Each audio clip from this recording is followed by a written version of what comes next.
Katikati ya mkutano wa kusaka amani nchini Jamhuri ya Kidemokrasia ya Kongo unaoendelea nchini Zimbabwe, Profesa Mohamed Janabi anatambulishwa kwa viongozi wa nchi za SADC na Afrika Mashariki waliohudhuria katika mkutano huo.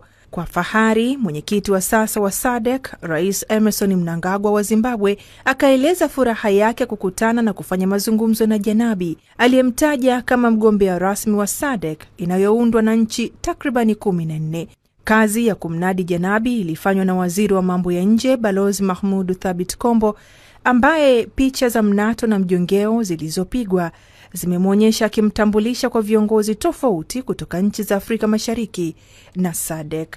Tanzania imelazimika kuingia tena katika kinyang'anyiro hicho kufuatia kifo cha Dr. Faustin Ndugulile aliyeibuka mshindi katika uchaguzi wa awali, lakini akafikwa na umauti mnamo mwezi Novemba mwaka jana. Wajumbe wa kampeni ya kumnadi Janabi kwenye nafasi hiyo wana matumaini kwamba endapo watafanikiwa kupata kura kwenye nchi za SADC na Afrika Mashariki zenye jumla ya kura 22, kwa maana ya 14 kutoka SADC na 8 kutoka Afrika Mashariki, atakuwa na nafasi nzuri ya kuibuka mshindi.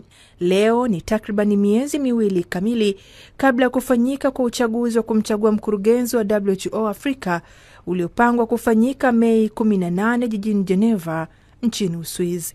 Safari ya kitaaluma ya Janabi imempeleka sehemu nyingi duniani, lakini msafara huo wa Tanzania unaopitia Harare ni mwanzo wa safari yake nyingine kwenye kupeperusha bendera